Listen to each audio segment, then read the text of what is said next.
Good morning from Bali, good evening the rest of you in America, and somewhere in the middle of the night for Europe, and how's it going?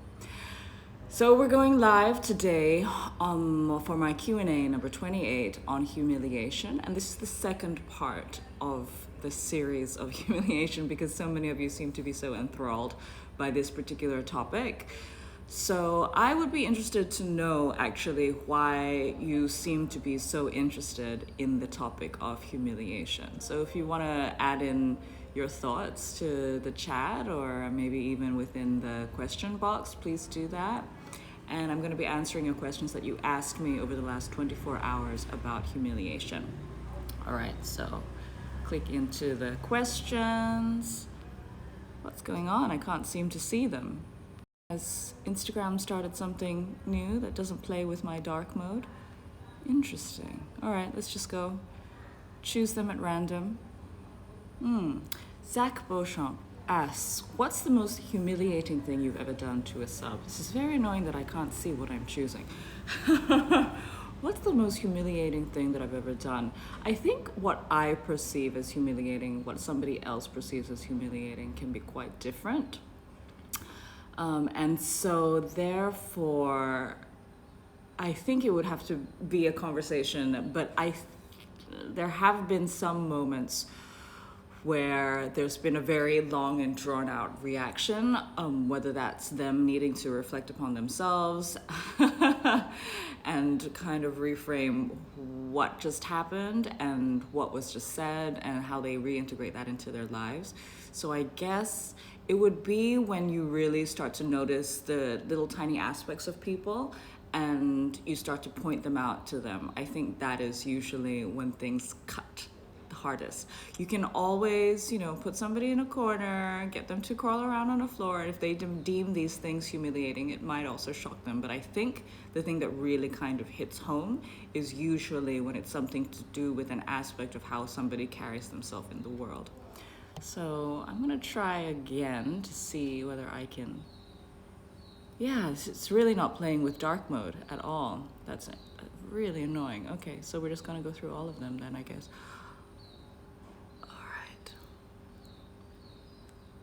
All right. Is there some sort of weird thing that's happening and all the questions are from Zach?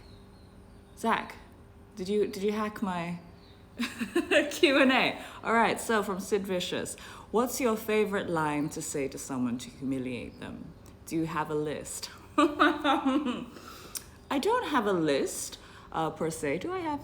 No, I don't have anything on my teeth. Let me know if I have any lipstick on my teeth. But I don't have a list of phrases, but I do have a little bit of a running list in my head to do with names that I've collected over the years. So when I first started in the dungeon, every mistress kind of had their own ways of calling people and naming people, and I started to kind of collect them.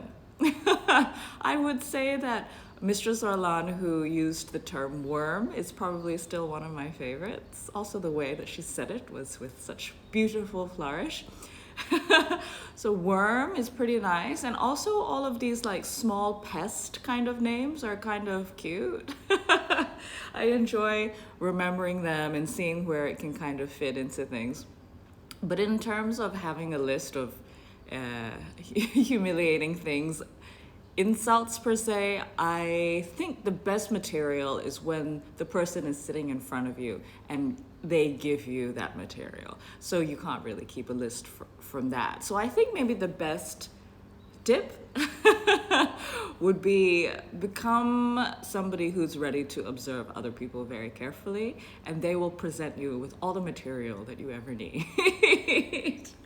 Whether you've noticed that they really don't enjoy standing still and you make them think about where they're putting their hands for 5 minutes and then make them think about why was that so difficult. Many different things. Yesterday, again, it's about context to each person. So yesterday I have a sub that serves me here, and I really have a problem with how he eats. It's not very elegant, or nice to look at. But there's been so many other things that I've had to correct, and so this was kind of lower down the list. But yesterday I held up my selfie, like my phone, so that he could see himself eating. And the realization of how that looked and the things that fell and the way things that stuck, I think could be perceived as quite humiliating, but this sub is very confident in ways that I don't know whether I agree with sometimes, but there are many ways. Yeah, there are many ways, and the material is in front of them. Way to keep it G-rated. Thanks, Daniel. All right, so again, I can't see the questions that I'm bringing up because there seems to be some issue with Instagram. So I'm just going randomly here, but I like how I got one by Pretty Epitome. So what is an ideal reaction to your style of humiliation? So my style is definitely more psychological. It's definitely for my fun. I like to be able to laugh at the outcome. So that's an ideal reaction for me.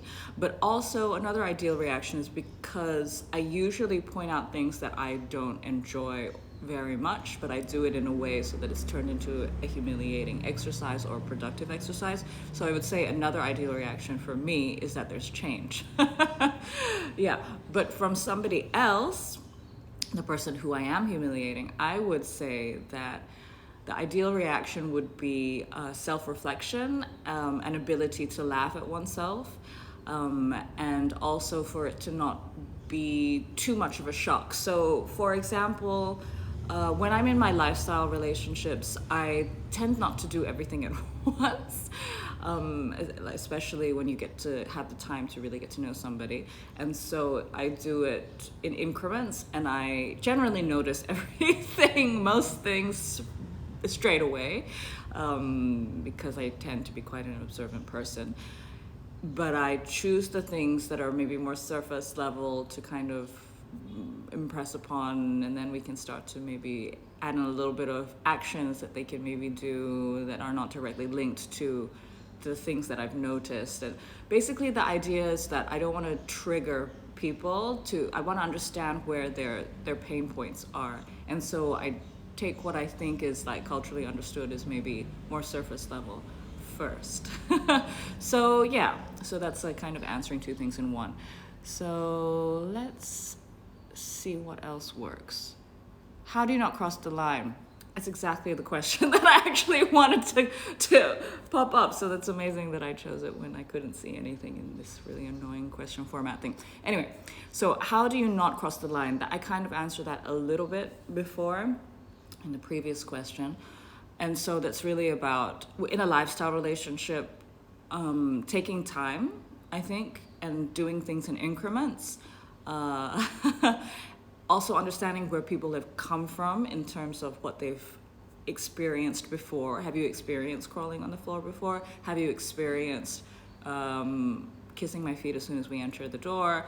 Rubbing my feet at a certain time of day? Have you experienced standing in the corner? Have you experienced somebody telling you the harsh truth about the way that you're eating, or how you speak about other people, or how you act in the world?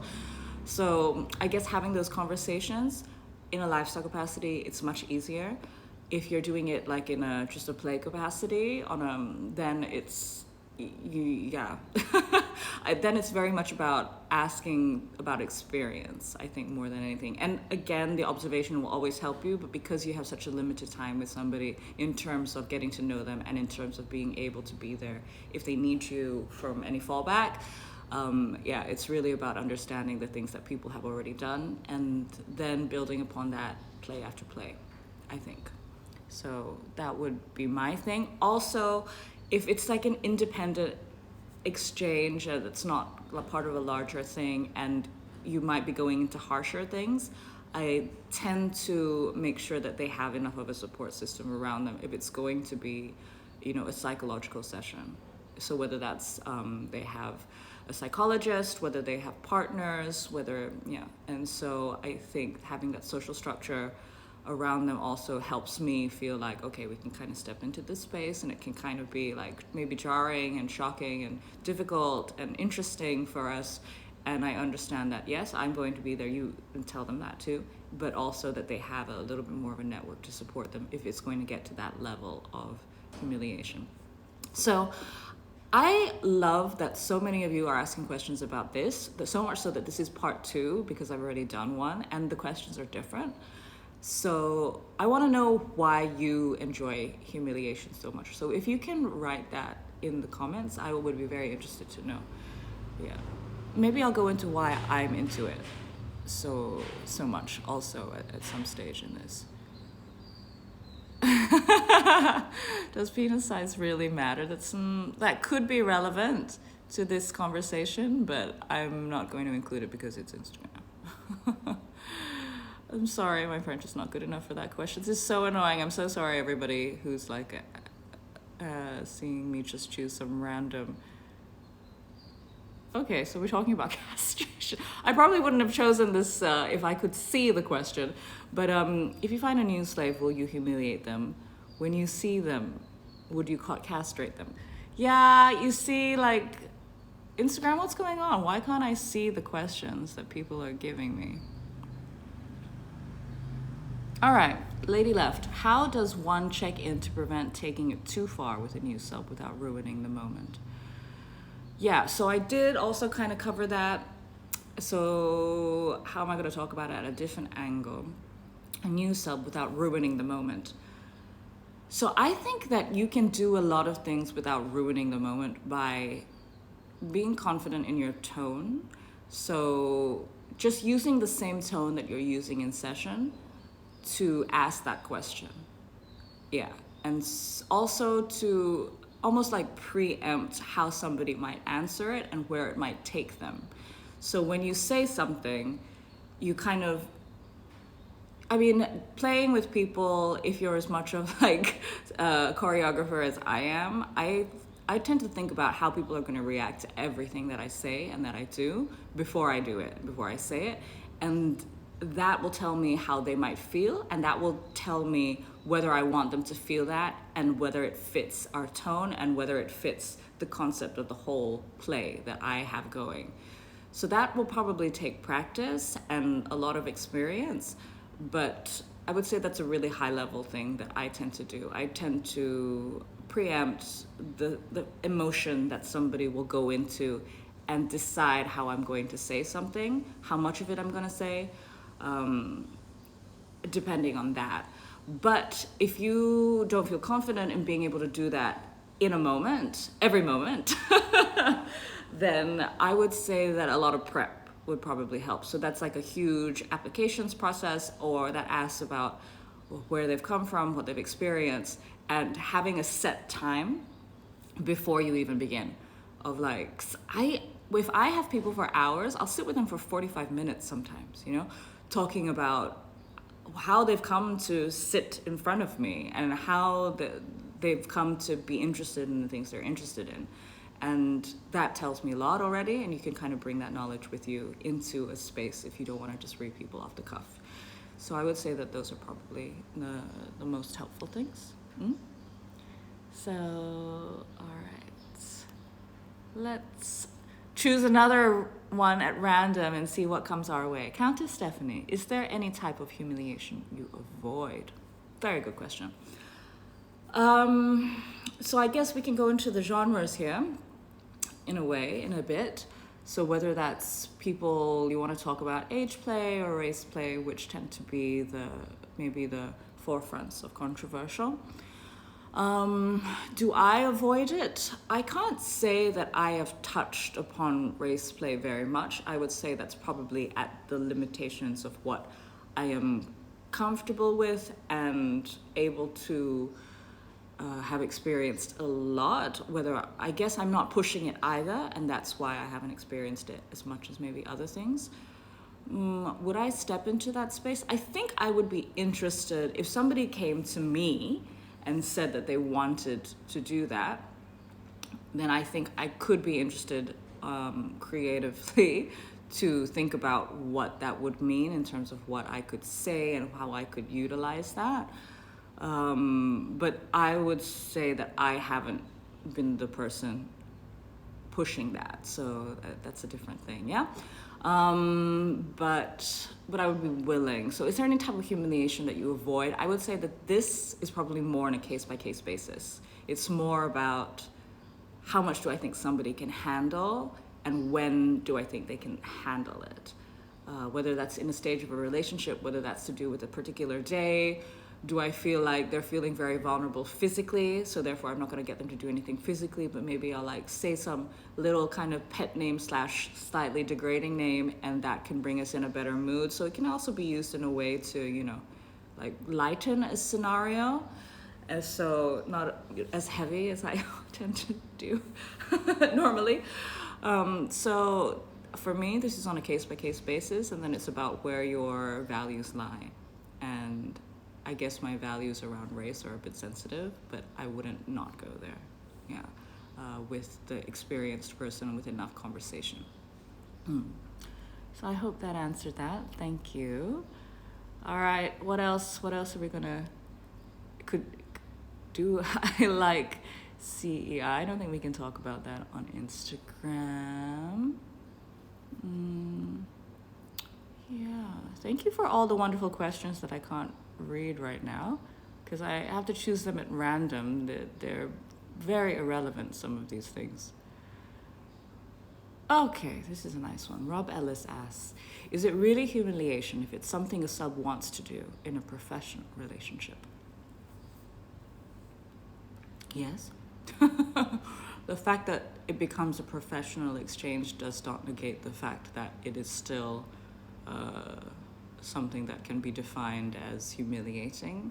That it's consensual is definitely actually a plus, because it's a more productive space and also potentially less harmful. So I don't think the fact that it's a professional exchange would take away from that. And if anything, I think it can give it an interesting context where you can potentially take it further. Yeah. So that's my answer to that. I'm glad I chose that one, even though I couldn't see it.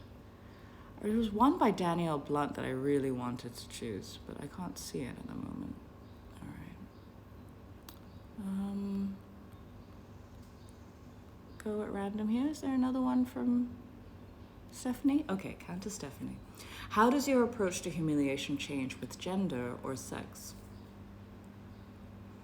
I would say that the way that I am and the way that I enjoy to communicate and play with people in general is very much based upon observations of who they are. This is even outside of a play space, yeah? And sometimes it can seem like humiliating or a little bit of a jab. And I would say, based on those observations, and I'll go into play space later, but when it comes to a cis-het man, I tend to be a little bit more forthcoming. But I'm not sure whether that's necessarily something to do with my internal perception, my bias, but I think it's something to do more with my perception of how people are reacting. So, of course, this is a huge generalization. But if we're going to talk to this question, when I have come across clients, people who are coming more from that perspective, they don't necessarily react as obviously, quickly, intimately as I've seen maybe people outside that able to react.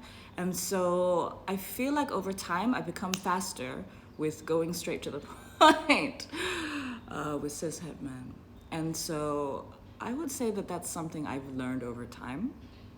But that said, I'm still watching a person and a conversation very carefully, because this is not, a blanket possibility by any means.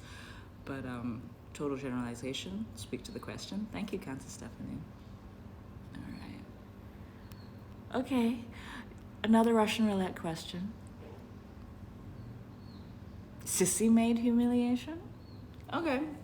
Another one that maybe I would not necessarily have chosen had I been able to see the questions, but Sissy made humiliation. What's my opinion about it? How do I feel about it? Do I like it? I mean, the question could have been a little bit more elaborate, but I'll take it in my direction, I guess. Sissy made humiliation. The first time I saw that was when I was in the dungeon and we had cleaners, maids walking around. And I didn't necessarily find the concept humiliating. I thought it was really cute. And they obviously had bought into the whole concept. They brought their own outfit. They brought their cleaning skills. Their lack of cleaning skills that had to be corrected. And so, again, I think this is an important thought when we're speaking about humiliation in general. It's really about which side that you're approaching it from. Are you buying into it because you feel that like little bit of like trigger of shame and a little bit of like feeling small? Or are you like, we're talking about maybe being a sissy maid, or are you buying into it because you adore being in that outfit and you really love that role and there's no like little hint of humiliation in it for you? So it doesn't necessarily need to be that. There's construction going on, so I'm going to start speaking a little bit louder. But I think that's probably maybe an interesting point to remember in general when it comes to humiliation. So has anyone answered about why you're interested in humiliation? Has anyone said that? Okay, yeah, Kevin Love says, it just makes me feel like myself, if I'm being honest. That's an interesting point, because I feel like humiliation has the potential, again, to expose your vulnerable self, whether it's characteristics, whether it's just your heart has opened up because of a certain position that you've been pushed into in terms of not having a front anymore. And so that's a very interesting point. And I think that's why I love it also. And not necessarily on me. I think when people have criticism of me, I tend to take it on as feedback more because of the way that I'm wired. But when I give it to people and I say it in a particularly cutting way, I really enjoy that reaction that Kevin just mentioned in particular. So I would say, anyone else? Thank you very much for that. So if anybody else wants to tell me why you're interested in humiliation, I would love that.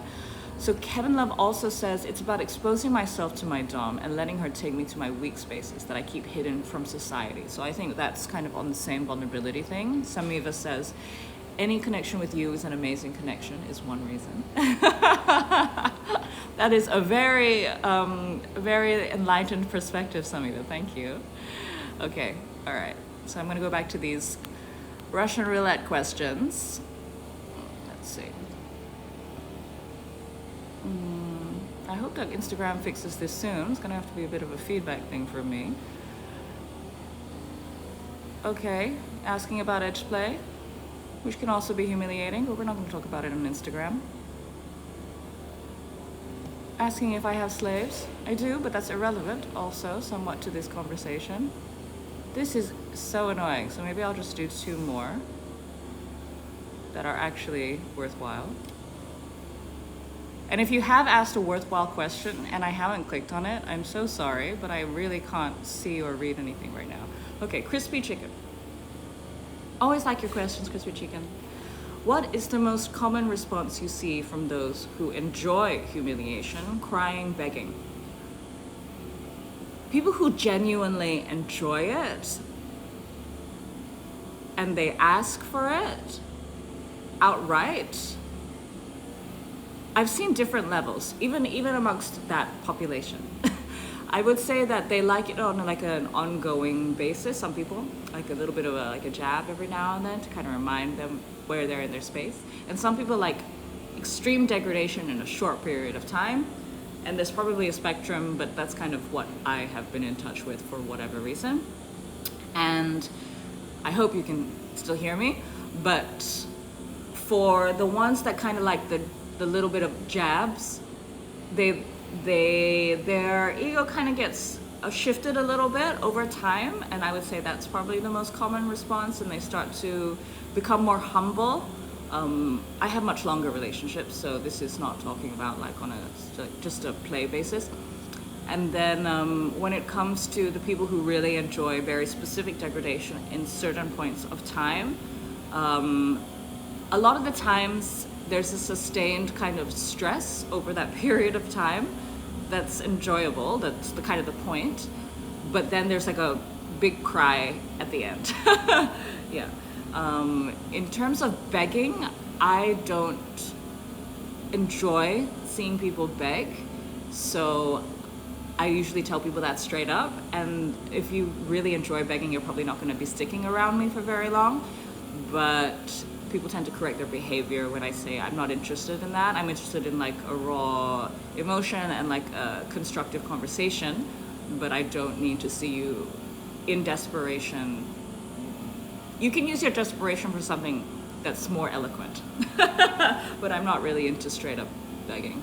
Yeah, so I would say that those are my kind of things that I get to see. I get to see people become very humble, and I get to see people kind of make a huge release happen for themselves that can very often include crying at the end.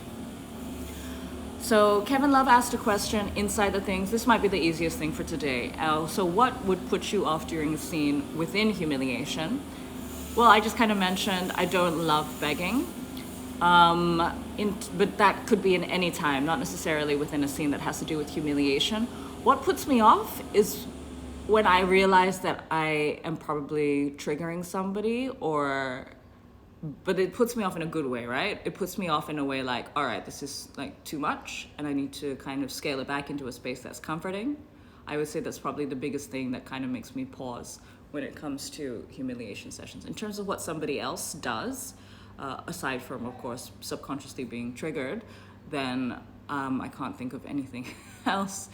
I tend to really enjoy and be very good also with my words, and so humiliation sessions are my absolute favorite, and I guess I practice that a lot, and therefore, yeah, I can enjoy many aspects and many reactions, and I have found ways to kind of react to those reactions, but that's definitely like a hard edge. Seeing myself maybe go a little bit too far. Yeah. All right. So I'm just going to do maybe one or two more questions. And if you've asked questions the proper way, I'm so sorry that I can't read them and answer them. It's really frustrating. But Jack Kirby says, have you ever struggled with humiliating a particular submissive because in some way you had too much respect or adoration for them? No. I would say that the only times when I don't say very much about them in a humiliating fashion is when I can see that they're very vulnerable in their daily life anyway, and that if I say things in a certain way, it will trail with them for a while, and I don't want it to trail in a bad way. So I would say that it depends more about how vulnerable they are, as opposed to me having respect and adoration for them. I have respect and adoration for all the people who served me. All the people from small to no jabs at all to total degradation. You know, the people who have earned my time, respect, and energy have really earned it. And so I respect and adore all of them. Yeah? It's not that many people, but the people who have fought to be there, I get it, and I adore them. So I know I don't have that problem. If anything, if I say something that's like kind of confronting and could make them feel vulnerable, and they take it on, you know, and they take it on well, that's how they earn more respect from me. That's how I operate, yeah? So I'm gonna try one more Russian roulette question since they seem to be coming in. Oh, so upsetting. There was a good one by Danielle Blunt that I wanted to answer, but I can't see. All right, what's this? So many errors. I wonder how many other people are experiencing this right now. Just one more Russian roulette question. What's that? Again, why do I have to click on the edge question? All right, let's do something further up. Okay, never mind. Let's just ask questions from in here. Curating Louvre. Particular questions you ask to prove your bottom subs in order to curate specific humiliation play. Very specific question. Like that. Thank you very much. All right, so there was particular questions you ask to probe your bottom subs in order to curate specific humiliation play. All right, so I think that how I normally run my relationships, my engagements with people is, first I observe. That's the biggest thing. I might actually be quite silent and not have very many opinions to start off with. And that reveals a lot. That reveals a lot about somebody, how they speak, what they react to, the things that are patterns that maybe you want to utilize, the way that they move in a space, and the things that they avoid in a space that you can send them to words. Things like this, yeah? And so I tend to prefer discomfort. So I like to find the things that people are not comfortable with and make them see them, make them kind of move through them, as long as it's something that I also kind of agree with and see as productive enough. And so I tend to use my observational skills to curate very particular spaces of discomfort. So that's how I operate. If I wanted to do something that was maybe more obvious, like maybe degradation or something like this, then I would speed up that process. I would do the same thing, but I would probably jump from 0 to 80 faster. Yeah. So what kinds of things do I ask?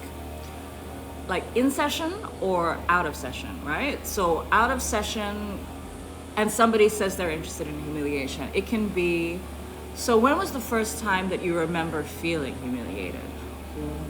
Was it with other people? Was it on your own? Did somebody say something? Were you doing something? What were you wearing? What were the other person wearing? You know, what kind of day was it? And then all of those things are material. You can choose a certain color that might, emulate that particular moment. For example, when you're in space, I kind of already went through that. So utilizing all that information in a 0 to 80 or versus 0 to 10 to 20 kind of fashion. So I hope that kind of helped. All right, so one more question. Let's see. Okay, this will be the last question. And I'm sorry to everybody who asked lovely questions in the proper question channel. I hope Instagram will fix that for next month's Q&A. So Phil Mans says, I know you like deep psychological humiliation/degradation. What is it about them that you like so much, and what you get out of the situation? So I did kind of cover that already, but people come and go in these things, and that is literally my most favorite and charged kind of aspect of things. So I'm going to answer it again, and maybe I'll try to find a different angle. So what is it that I like about them so much? So when it comes to humiliation and degradation, for me, it exposes people into their most vulnerable state. And to be frank, I think that I walk around in quite a vulnerable state often, in terms of how I experience emotion, how comfortable I am expressing that in the world. I mean, I have no issues crying if something inspires that in whether it's a sad or inspiring way. I have no issues feeling the depths of anger or the heights of anger or extreme joy that sends me into giggles. And so I guess my emotional range is really wide, and I feel like that comes from a space of great comfort with my own vulnerability. And I think when it comes to humiliation and degradation, it helps me to move other people into that space as well. And then I feel like I can connect with them more when I see them in as vulnerable a state as I tend to feel. So I think that's probably my biggest driver behind loving humiliation and degradation so much. I laugh a lot also. The things that I can come up with, it's pretty amazing to me also. I laugh at my own statements and jokes. And so that makes me, I feel a lot of joy already. So that's like along the way. But I think the ultimate thing is that I get to really enjoy a space of connection with somebody and to see them at their most real. And so it makes me feel like I have a social connection that all of us crave, right? So yeah, that's probably a different aspect to that answer that I haven't answered before. So thank you very much for that, Filmins. And thank you everybody for joining me. Hopefully next time the question function will work properly, but for now, Humiliation 2 is done, and I will see you next month. I will either be in LA, New York, or Zurich doing the next Q&A, and I don't know what the theme will be on, so I'll be asking you, and feel free to chime in. Thank you for being as productive and contributing as much as you always do. I really appreciate it. Thank you, everybody.